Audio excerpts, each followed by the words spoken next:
अस्सलाम वालेकुम। मैं हूँ आपका होस्ट डॉक्टर अली हसन। आज कैन फाउंडेशन मीडिया सेल में एक बार फिर आप सबको खुश आमदीद कहता हूँ। कुछ फैमिली इश्यूज़ की वजह से मैं काफ़ी दिन जो है वो ऑनलाइन नहीं हो पाया, और आज काफ़ी दिनों के बाद मैं दोबारा ऑनलाइन हुआ हूँ। एक तो काफ़ी सारे क्वेश्चन इकट्ठे हुए थे मेरे पास, और काफ़ी सारे लोग क्यूरियस थे कि क्या मसला है, क्यों नहीं ऑनलाइन हो रहे, और क्या जो है वो बनेगा। जो हमने क्वेश्चन सेंड किए हैं उनके कब आंसर्स आएंगे। चले सबको जो है पीछे छोड़ते हुए जो क्वेश्चन हमारे पास आए हुए हैं सबसे पहले वहाँ से ही स्टार्ट करते हैं। पहला क्वेश्चन है मेरे पास सैयद तलहा कराची से। कहते हैं, सर न्यू ब्लड और पुराने ब्लड में क्या फ़र्क है? क्या न्यू ब्लड से एचबी अच्छी रहती है, ब्लड सेल सही रहते हैं, या उसको कोई इशू आता है? ये भी बता दें कि वॉश ब्लड ट्रांसफ्यूजन से एचबी का दौरानिया वाकई कम होता है या ठीक है, ठीक ही रहता है? वॉश ब्लड के सिलसिले में मज़ीद तफसील से बताएं। तलहा, बात यह है कि जो वॉश ब्लड सेल है वो बेसिकली क्या है कि उसको धोया जाता है, ठीक है। उससे दौरानिया कम नहीं होता, उससे दौरानिया बढ़ेगा, ठीक है। क्योंकि उसमें तो एंटीजन जितने थे उस सेल के ऊपर, वो सारे एंटीजन हमने वॉश कर दिए हैं। जितनी प्लाज्मा प्रोटीन थी वो सारी वॉश कर दी है। इसको 3 to 4 टाइम्स जो है वो आपने 100 ml नॉर्मल स्ट्रेंथ से वॉश करना है। वॉश करने के बाद जो उसका सुपरनेटेड आएगा उसको आप डिस्पोज ऑफ करेंगे। उसके बाद आप उसको फर्दर जो है चौथी दफ़ा उसमें डेक्स्ट्रोसलाइन ऐड करेंगे। पहले नॉर्मल स्ट्रेंथ से धोएंगे, डेक्स्ट्रोसलाइन ऐड करने के बाद आप उसको लगाएंगे। उससे दौरानिया इंक्रीज़ होगा। जो बंदा ये कहता है कि जी मैं ये वॉश ब्लड सेल से मेरे दौरानिया इंक्रीज़ नहीं हो रहा, उसको आप मेरे पास भिजवाएँ, इंशाल्लाह उसको दौरानिया इंक्रीज़ भी होगा और उसको कोई किसी किस्म का रिएक्शन भी नहीं होगा।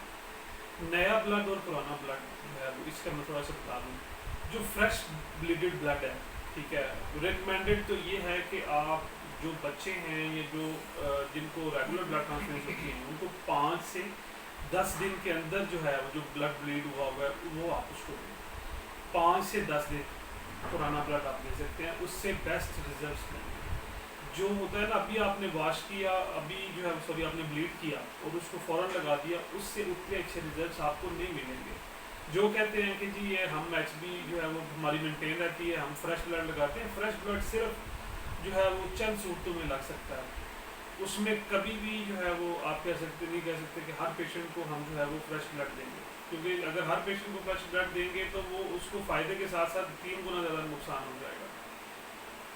पुराने ब्लड लगाने से 5 से 10 दिन पुराना ब्लड लगाने से फ़ायदा ये होता है कि जो उसके एंटीजन्स हैं वो काफ़ी हद तक डीएक्टिवेट हो जाते हैं। तो उससे क्या होता है कि बच्चा वो ज़्यादा टाइम उसको जो है वो गुजर सकता है, उसको जो ट्रांसफ्यूजन रिएक्शन है वो मिनिमाइज होती है। अगले क्वेश्चन पर मूव करते हैं। सुमन हवेलियाँ से आपका से उसने बोला है कि जी 10 साल एज है, वेट 23 kg है, फेरेटिन लेवल 5300 है, आज अभी आया है। मैचिंग टेस्ट नहीं करवाई फाइनेंशियल प्रॉब्लम की वजह से। अगर HLA मैचिंग करवाई जाए तो आफ्टर 10 ईयर्स BMT का क्या रिजल्ट होंगे, प्लीज़ डिटेल में गाइड करें। और BMT के लिए फेरेटिन लेवल्स कितना होना चाहिए? सबसे पहली बात यह है कि बेटा जो आपने सुमन आपने मेरे से पूछा है कि फेरेटिन लेवल 5300 है 10 साल के बच्चे का, तो ये ज़्यादा है। सबसे पहली बात यह है कि जो भी बच्चा जो थैलासीमिया या किसी भी जो है खून की बीमारी में मुब्तला है, उसको रेगुलर ब्लड ट्रांसफ्यूजन होती है, उसका जो फेरेटिन है वो 2000 से बिलो रहेगा तो वो ठीक रहेगा। और अगर आपने BMT की तरफ जाना है तो सबसे पहली चीज़ ये है कि आपने अपने फेरेटिन को नीचे रखें। फेरेटिन अगर लेस दैन 2000 है, 1500 से नीचे चला जाए तो फिर तो आइडियल बात है। अगर 2000 से नीचे है तो आप ये समझ लें कि आपके लिए बहुत अच्छी बात है, बहुत अच्छा जो है वो रिस्पॉन्स होगा और उसमें जो सक्सेस रेट है वो ज़्यादा होंगे। दूसरा आपने बोला कि HLA मैचिंग करवाई जाए तो 10 साल के बाद, डिपेंड सारा 2 चीज़ों पे कर रहा है। जो BMT का सक्सेस रेट है वो 2 चीज़ों पे डिपेंड करता है, एक कि उसका जो HLA मैचिंग कितनी है, उसका दूसरा जो है वो फेरेटिन कितना है और DSA कितना है। अगर DSA और फेरेटिन नॉर्मल है, उसका लिवर फाइब्रोसिस नहीं है, तो बहुत ज़्यादा चांसेस हैं 10 साल के बाद भी जो है वो ट्रांसप्लांट हो जाता है। हमारे जो मेजॉरिटी केसेस हैं वो 10 साल के, पाकिस्तान में जो बच्चे आ रहे हैं वो 10 साल के ही हैं। 9 साल, 10 साल, 11 साल, 12 साल के बच्चों के ट्रांसप्लांट हो रहे हैं और अल्हम्दुलिल्लाह अच्छे रिजल्ट आ रहे हैं।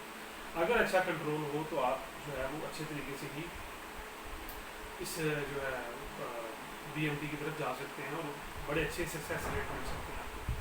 تیسرا کویشچن ہے سر رپورٹس دیکھ کر بتائیں کہ رپورٹس کا رزلٹس کیا ہے، ٹریٹمنٹ کیا کرنی چاہیے اور پرابلم سالو ہو جائے گی، پریشانی ہو رہی ہے پلیز ڈیٹیل میں گائڈ کریں۔ انہوں نے اپنا نام جو ہے وہ فاطمہ بتایا ہے۔ یہ تیسرا کویشچن ہم نے سینڈ کیا ہے۔ انہوں نے مجھے جو رپورٹ سینڈ کی ہیں اس میں دو چیزیں بڑی امپورٹنٹ تھیں، ایک اے ایل ٹی اس میں زیادہ ہے جو کہ شو کر رہی ہے کہ لیور ڈیمیج ہوا ہے، کومز اس میں ڈائریکٹ پازیٹیو ہے، اور اس میں جو آٹو سیل ٹیوب ٹیسٹ ہوتا ہے جس میں ٹیوب میں سیل ڈالتے ہیں وہ آٹو گلوٹینیٹ ہو رہے ہیں، اس کا مطلب یہ ہے کہ اس میں آئی جی ایم لیول اس کا پازیٹیو ہے۔ اگر اس طرح کا کیس آ رہا ہے تو آپ نے سب سے پہلے تو یہ کرنا ہے کہ اس بچے کو پلازما ایفریسس اس کا کروائیں۔ سب سے پہلے پلازما ایفریسس سے کیا ہوگا کہ اس کا اینٹی باڈی ٹائٹر کم ہوگا، اور جن سیل کو سیل ٹیگ ہوئے ہوئے ہیں وہ سیل جو ہیں وہ جو ٹیگ ہے اور جو اینٹی باڈیز کا ٹائٹر ہے وہ کم ہوتا جائے گا۔ اب اس کو پھر فردر بلڈ جو ہے، جو ایسے بچے جن کو آٹو اگلوٹینیشن جن میں آ رہی ہے، جس کو آٹو امیونائزیشن ہو گئی ہوئی ہے، تو اس میں کیا کرتے ہیں ہم کہ ان کو او نیگیٹو بلڈ دیتے ہیں، کیونکہ نہ تو اس میں کوئی اینٹیجن ہے اور نہ کوئی اس میں اینٹی باڈی ہے۔ دوسرا آپ اس کو واسٹ او نیگیٹو سیلس دیں، اور تیسرا اس کو آپ میرے پاس بھجوائیں، ہم اس کی میڈیکیشن کریں گے، انشاءاللہ وہ ٹھیک ہو جائے گا۔ اس کی اینٹی باڈیز کو ڈاؤن کرنے کے دو طریقے ہیں، یا تو اس کا خون چینج کر دیا جائے سارے کا سارا، ٹھیک ہے، اس کا پلازما لیول کم کر دیا جائے بائی پلازما ایفریسس، اور دوسرا یہ ہے کہ اس کو میڈیکیشن پہ ڈالا جائے، میڈیکیشن سے وہ ٹھیک ہو جائے گا، انشاءاللہ اسٹیبل ہو جائے گا۔ آپ سب کا بہت شکریہ، کویشچن ضرور بھیجا کریں اور ہمارے چینل کو سبسکرائب ضرور کریں۔ اپنے کمنٹ سیکشن میں کمنٹ ضرور کریں، اور جو بھی آپ کے کویشچنز ہیں آپ ہمیں کمنٹ سیکشن میں بھیج سکتے ہیں۔ آپ سب کا بہت شکریہ۔ اللہ حافظ۔ پاکستان زندہ باد۔